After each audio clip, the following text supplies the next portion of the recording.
Vamos a orar. Inclinemos nuestros rostros. Padre bendito, Señor, Dios Todopoderoso, Padre del cielo, gracias, Señor, por estar aquí con nosotros, Señor. Gracias por tu palabra, porque a través de ella podemos conocerte cada día más, Señor. También a través de la palabra es que podemos conocer a tu Hijo Jesús, a quien tú enviaste para que nosotros pudiéramos ser salvos, Señor. Te damos gracias por todo lo que has hecho por nosotros, Señor. Gracias por tu amor. Y te oro, Señor, para que bendigas a todos los padres en el día de hoy, Señor, que tu palabra llegue al fondo del corazón de los padres que escuchen esto, Señor, para que sus vidas sean transformadas por tu palabra, Señor, y que hagamos tu voluntad en nuestras vidas. Ponemos en tus manos esta predicación, en Cristo Jesús. Amén. Amén. Amén. La predicación de hoy se llama Hombre de verdad, ¿quién lo hallará? Eso es Proverbios 20, 6 y 7. Y vamos a leerlo. Proverbios 20, 6 y 7. Dice así: muchos hombres proclaman cada uno su propia bondad, pero hombre de verdad, ¿quién lo hallará?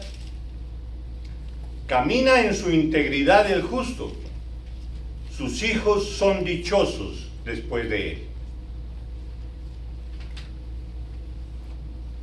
Como hoy es el Día del Padre, por eso esta predicación, y por eso la hemos titulado de esa manera, así como con lo que dice el Salmo: hombre de verdad, ¿quién lo hallará? El hombre de la casa, el más incomprendido, o mejor, con signo de interrogación, el más incomprendido. Cada quien contestará eso. El más solo,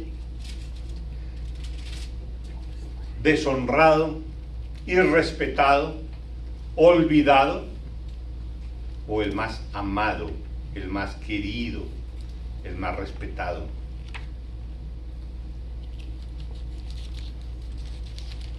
Por lo regular, también cabría siempre será como el más anticuado, pero siempre será quien busca lo mejor para su familia, por lo general.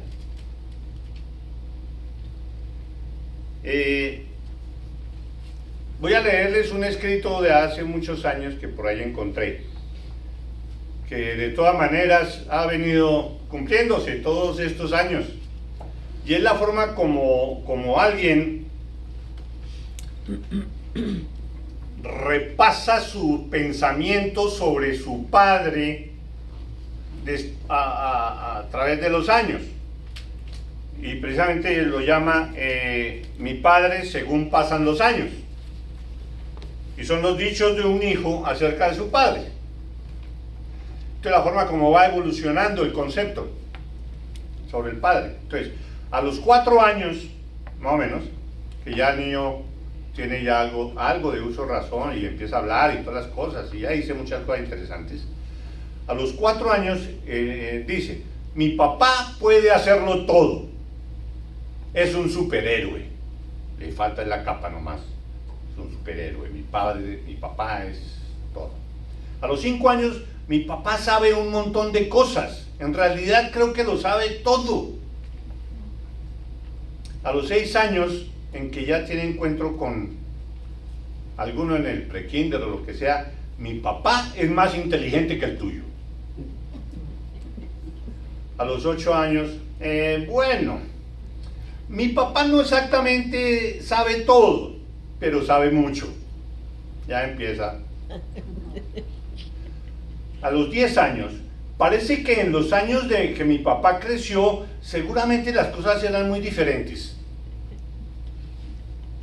A los 12 años, ya se atreve el niño a decir: definitivamente, parece que mi papá no sabe muchas cosas. No entiende nada de lo que estoy hablando. A los 14 años, no le hagas caso a mi papá. es muy anticuado y no sabe de qué estamos hablando. Además, él no sabe nada de celulares ni de computadores, eso no le paren bolas. Ya a los 18 años, sigue diciendo el muchacho, no le pongas cuidado a mi papá. Sus ideas son antediluvianas, son antes del diluvio. Parece de la época de los dinosaurios. Eso, no le pongas atención. A los 20 años, ya dice, como que mi papá ya está un poco senil, o sea, viejo, anciano, caduco, dice el muchacho de 20 años. Y el papá debe tener por ahí 50, digamos. Pero ya es un senil para él. A los 25 años del muchacho, entonces dice, pensándolo bien, ahí empieza otra vez, pensándolo bien, como que mi papá supo hacer muchas cosas bien, porque ya se empieza él a enfrentar a la realidad. A los 30 años, y el papá ya debe tener como 55, no voy a tomar ninguna decisión hasta que le pregunte a mi papá. Ya, empieza a sentirse solo y a buscar ayuda. A los 40 años, o sea, él ya con 65 más o menos, dice, me pregunto, ¿qué hubiera hecho mi papá en este caso? ¿Qué hubiera hecho él? Muestra a ver, él qué hubiera hecho. Ya lo tiene como, quiere recordar. Y a los 50 años del muchacho, que ya no es muchacho, sino ya tiene 50 años, y el papá de pronto ya murió, dice, daría cualquier cosa para que mi papá todavía estuviera aquí a mi lado, para poder conversar y poderle preguntar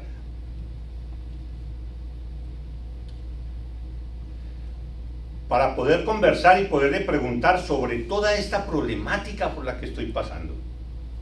Seguro que él me ayudaría porque él lo sabía todo. Porque pero ya no está.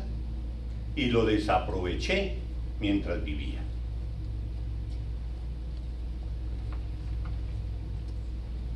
Interesante, porque eso lo vemos todos los días. Para nosotros los latinos, a muchas personas nos sucedió eso y nos sucede algo adicional a toda esta situación y a esta forma de ir cambiando los muchachos. Sucede algo adicional.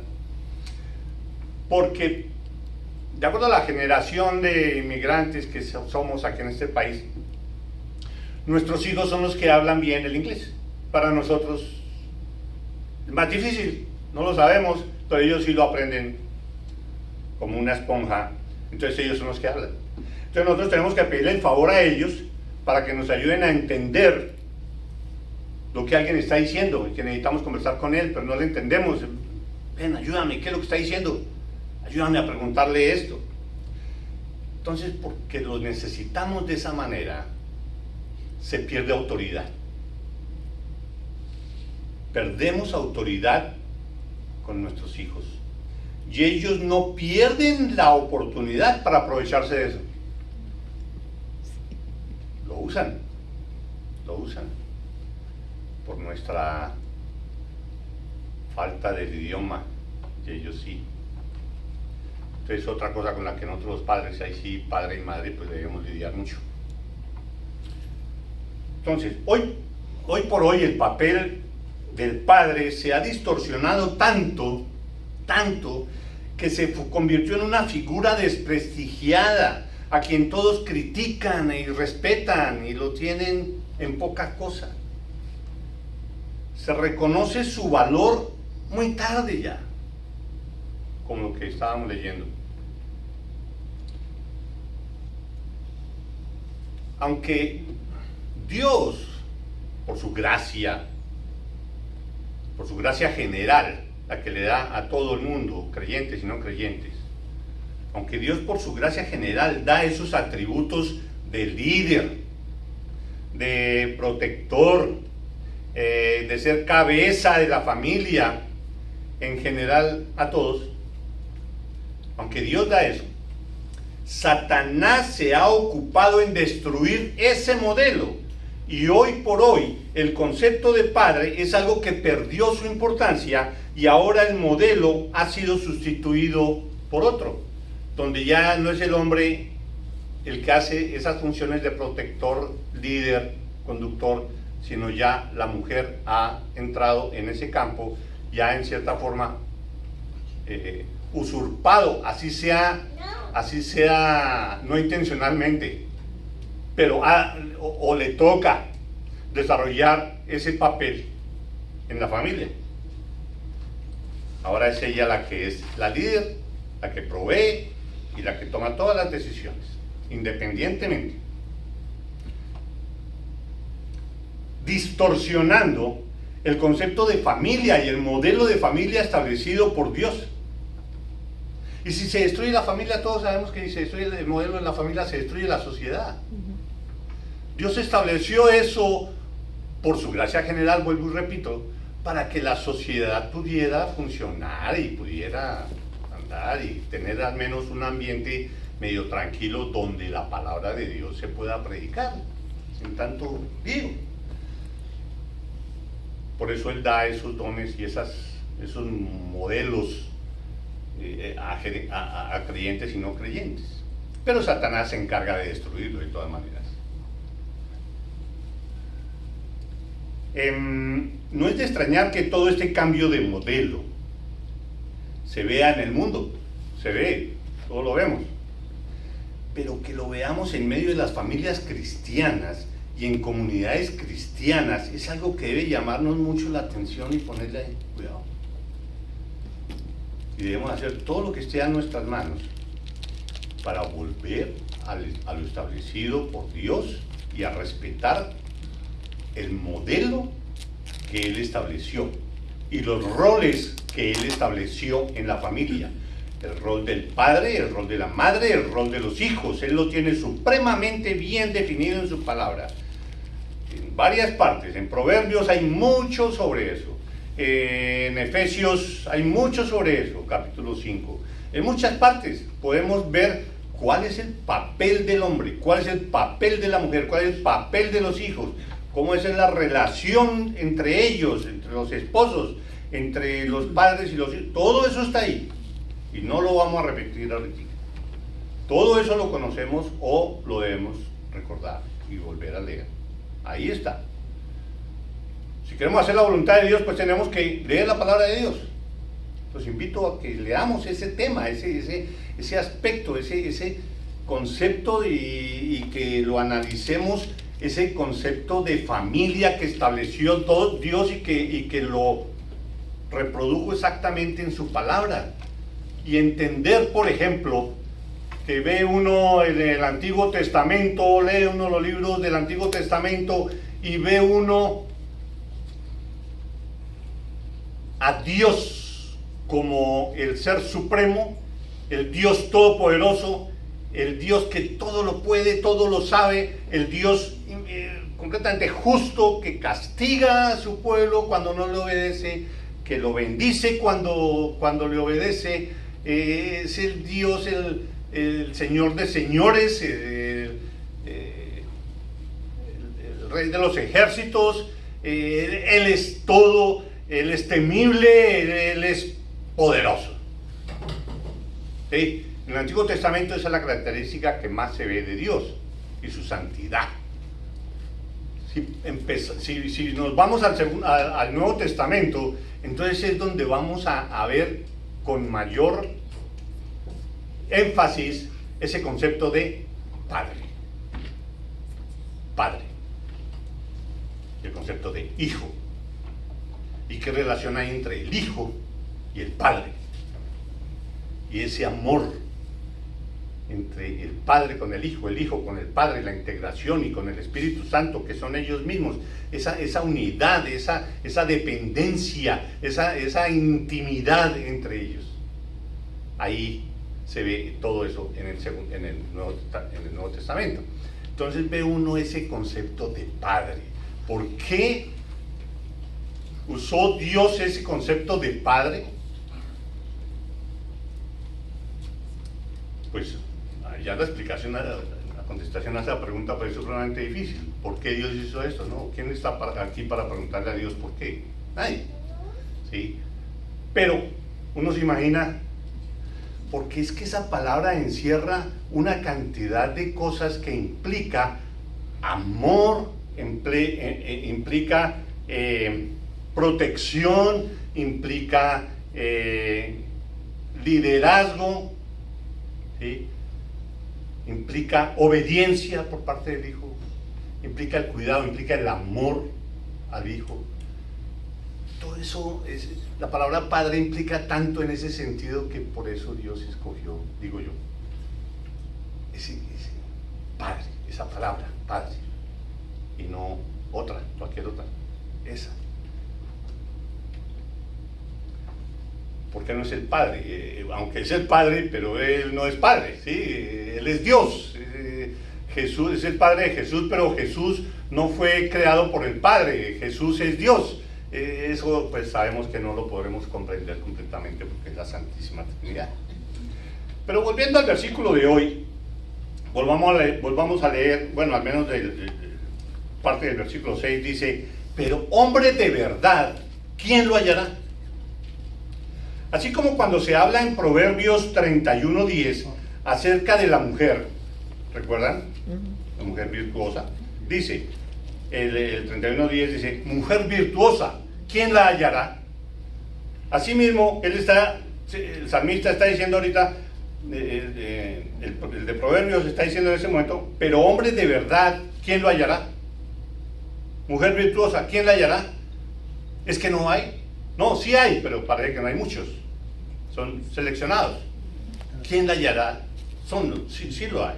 Sí los hay. Y enseguida, cuando se habla de la mujer virtuosa, enseguida el de Proverbios se empieza a describir a la mujer ideal, a la cual todo el mundo debe perseguir, debe buscar una mujer así, o toda mujer debe tratar de ser eso. Entonces está la descripción del modelo de mujer virtuosa. Entonces, ahora sí, de la misma manera, ahora para los hombres, en esto que estamos leyendo, ¿sí? Pero hombre de verdad, ¿quién lo hallará? Y entonces Proverbios 20 pasa a describir las características de ese hombre de verdad, que cada quien debe buscar, una mujer debe buscar un hombre así, y los hombres deben tratar de ser eso. ¿Cómo debe ser ese hombre? Como resumen completo, ¿sí? Al decirlo en una sola palabra está en el versículo 7. ¿Sí? Camina en su integridad el justo. Esa palabra integridad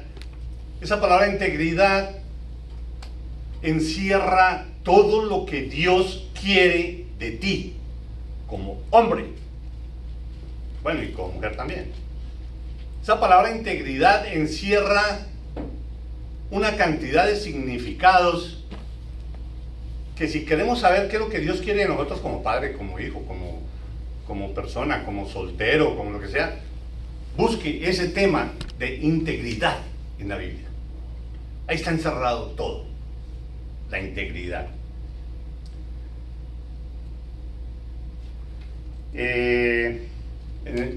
Voy a leer ciertos versículos del Proverbios 20, donde se ve esa característica de lo que encierra la palabra integridad, algunos aspectos de esa integridad. Entonces, el primero, el versículo 1, el vino es escarnecedor, la sidra alborotadora, y cualquiera que por ello yerra no es sabio. Resumen, no, el hombre de verdad no se emborracha. No se emborracha. El versículo 3, honra es del hombre dejar la contienda. El hombre de verdad no pelea, es pacífico. El versículo 4, el perezoso no hará a causa del invierno. El hombre de verdad debe ser trabajador.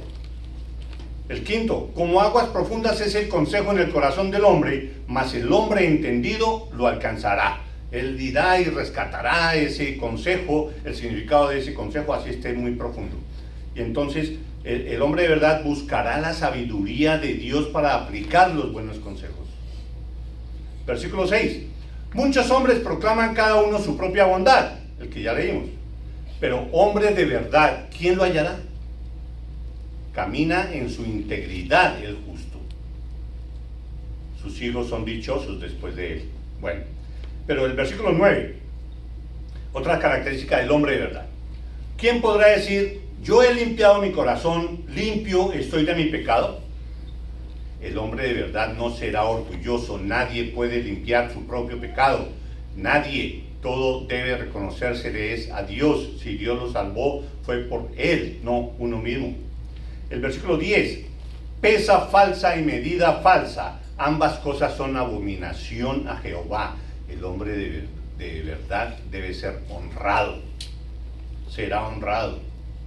No ames, el 13, no ames el sueño para que no te empobrezcas. Abre tus ojos y te saciarás de pan. El hombre de verdad no es perezoso, es trabajador. El versículo 17, sabroso es al hombre el pan de mentira. El hombre de verdad no será mentiroso. El que anda en chismes, el 19, el que anda en chismes descubre el secreto. El hombre de verdad no es chismoso. El 20, al que maldice a su padre o a su madre, se le apagará su lámpara en oscuridad tenebrosa. Honrar a padre y madre. El hombre de verdad honra a padre y madre. Y si no lo hace, irá para el infierno prácticamente. Se le apagará su lámpara en oscuridad tenebrosa. El versículo 22, no digas, yo me vengaré. No, el hombre de verdad no es vengativo. Espera en Jehová y él te salvará. El 23, abominación son a Jehová las pesas falsas, y la balanza falsa no es buena. El hombre de verdad no será tramposo. La gloria de los jóvenes es su fuerza, en el 29. La gloria de los jóvenes es su fuerza, y la hermosura de los ancianos es su vejez. Y por último, el versículo 30. Los azotes que hieren son medicina para el malo, y el castigo purifica el corazón. El hombre de verdad disciplinará a sus hijos y tomará la disciplina de Dios para corregirse él mismo también. Entonces, todas esas características, y hay muchas más. Hay muchas más, y si es de buscar en la Biblia, hay versículos que hablan de todo esto, de lo de la integridad, así en cada parte. Salmos 101, Salmo 36, en Mateo 5, en Primera de Samuel, en Proverbios, en Segunda de Corintios. Hay una lista larga de características de lo que es un hombre de verdad, un hombre íntegro. Hay que buscar eso, hay que leer la Biblia y meditar en lo que nos dice. El versículo 7 nos dice lo siguiente de lo que estamos leyendo, el Proverbios 20, ¿no? Es interesante lo que dice el versículo 7, que queda como, no tanto como una promesa, ¿sí? El versículo 7 no es que sea una promesa, pero sí es como la consecuencia lógica si se hace lo anterior, ¿sí? El versículo 7 dice, el hombre de verdad camina en su integridad, el justo, ¿sí? Ya vimos la integridad. Pero ¿cuál es la consecuencia? La consecuencia de tener un padre íntegro. Sus hijos son dichosos después de él. Implica mucho que diga ahí, sus hijos son dichosos después de él. Están en paz, disfrutan la vida, van por el camino correcto, saben lo que tienen que hacer, saben qué no tienen que hacer, saben cómo hacerlo. Esa es la consecuencia cuando el padre anda en integridad y es un hombre de verdad. La consecuencia es que sus hijos son dichosos después de él.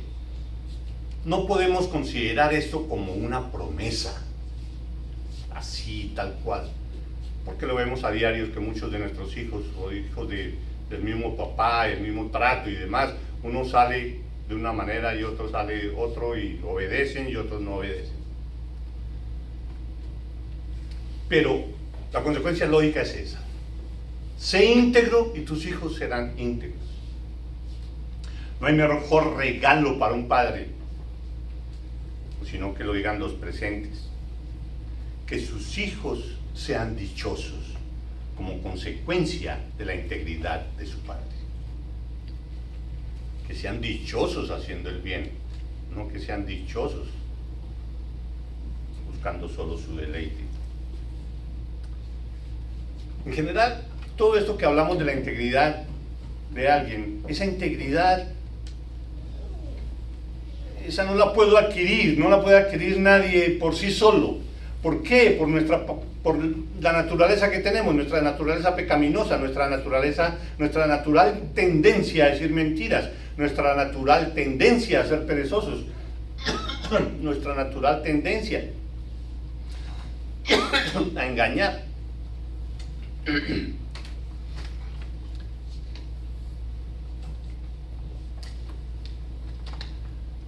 Entonces, hay algunos que no son creyentes y logran algunos aspectos de esa integridad. Lo logran, y uno ve ciertas personas, ciertas partes, ciertas cosas, no todas. Solo con Dios y la fe en Cristo Jesús es que podemos ser transformados, de resto no. Y podemos ser transformados ¿en qué? En verdaderos padres que sean íntegros, que representemos a Dios y lo glorifiquemos en todo lo que hagamos. Solo si el Espíritu Santo nos ha transformado. De resto, por nuestras propias fuerzas, no podemos hacerlo completamente, no, pero con Él sí podemos. ¿Cómo nos dice la Biblia que podemos llegar a ser los líderes, los número uno y el mejor ejemplo para los demás? ¿Cómo nos dice la Biblia eso? ¿Cómo podemos nosotros ser el número uno, principalmente para nuestros hijos? Dios quiere que nosotros seamos el número uno, que sobresalgamos y seamos el número uno. Muchos creen que no. No, usted tiene que ser el último. Y entonces, yo no me preocupo por estar el primero, yo mejor de último, porque a Dios no le gusta, a Cristo no le gusta que uno sea el primero. Es un falso concepto. Él quiere que nosotros seamos el primero. Pero ¿cómo nos dice la Biblia que debemos ser el primero? Acumulando dinero, acumulando diplomas y títulos, para que seamos destacados en la sociedad, buscando el reconocimiento público de nosotros, como dice el versículo 6, proclamando cada uno su propia bondad, enorgulleciéndome yo, y yo soy esto, y hago esto, y hago otro. Mire todo lo que he hecho, mire todo lo que he acumulado, y mire a dónde he viajado y todo esto.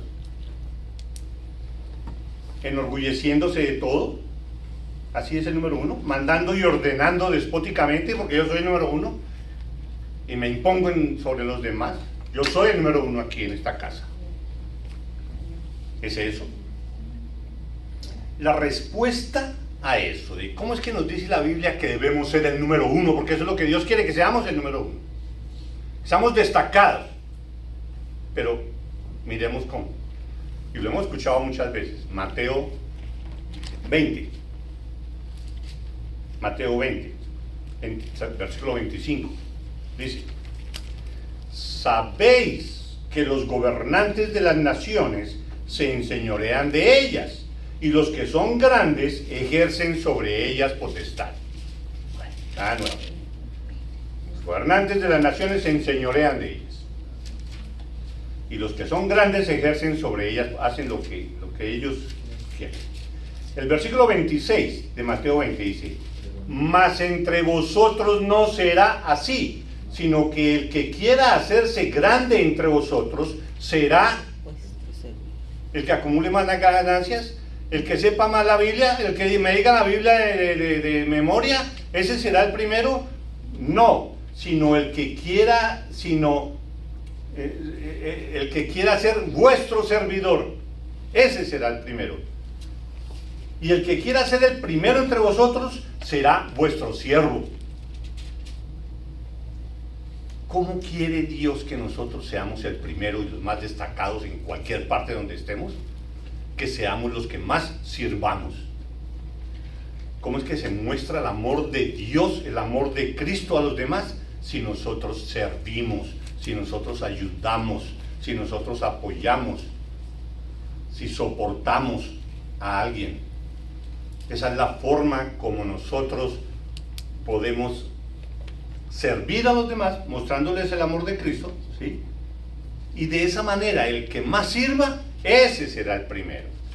¿Cuál será el padre más destacado? ¿A cuál padre se le podrá llamar el mejor padre de la iglesia, el mejor padre de esta comunidad o lo que sea? ¿Quién será el mejor padre? El que más sirve, el que más ha servido en su casa. Así como termina el versículo, como el Hijo del Hombre no vino para ser servido, sino para servir y para dar su vida en rescate por muchos. El padre que da la vida por su familia, ese es el mejor padre. Sí. Y no para mostrar que da su vida por su familia, pero por obediencia a Dios, no para que Él sea glorificado, no para que Él sea vanagloriado, no para que Él sea reconocido, no, sino para que el amor de Dios sea reconocido y Él sea glorificado. Porque el resto sería una gloria para mí. Hay que mostrar es el amor de Dios.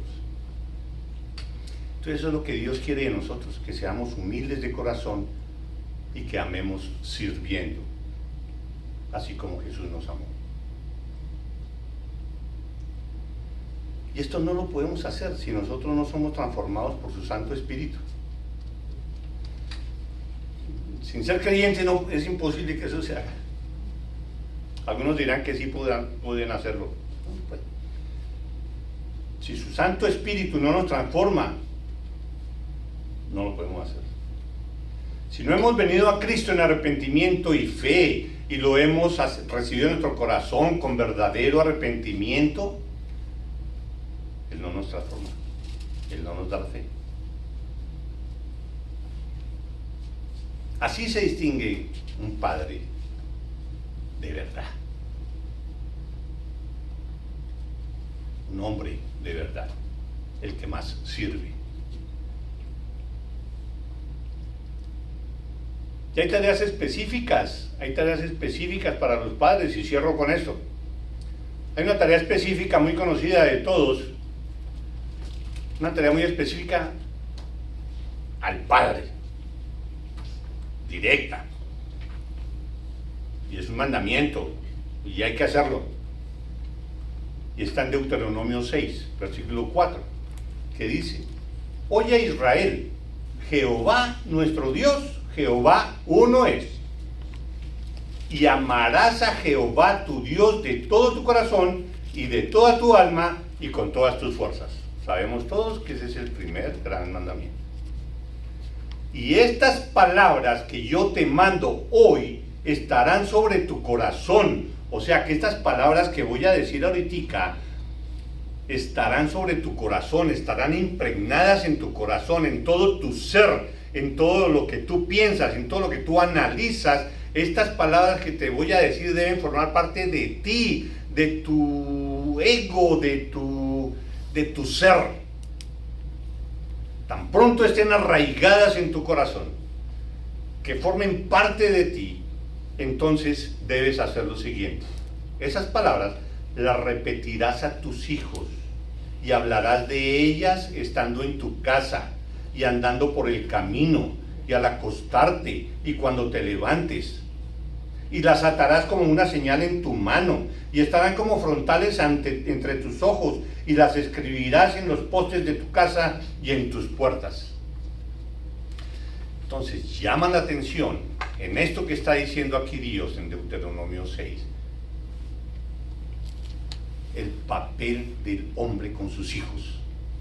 Le enseñarás la palabra de Dios, pero para que lo hagas, primero que esa palabra esté en tu corazón.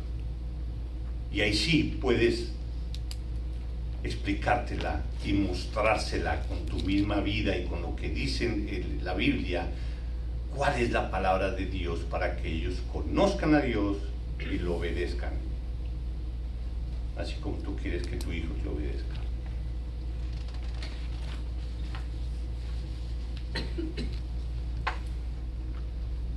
Y por último, antes de orar, ¿qué es lo que un padre busca de su familia? ¿Qué sería? Que no se les olvide celebrar el Día del Padre. Que me digan, gracias, Padre, por ser mi papá. Eso pasa al día siguiente. ¿Qué es lo que un padre, qué es lo que a un padre hace sentir bien? ¿Qué es lo que espera de su esposa? ¿Qué es lo que espera de sus hijos? Por ser padre, ¿qué es eso?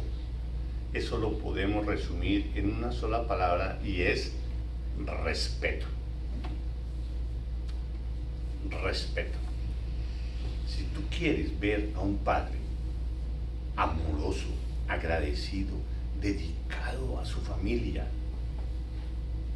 el líder espiritual de su familia, el protector ideal, respétalo y verás que lo tienes todo. Vamos a orar.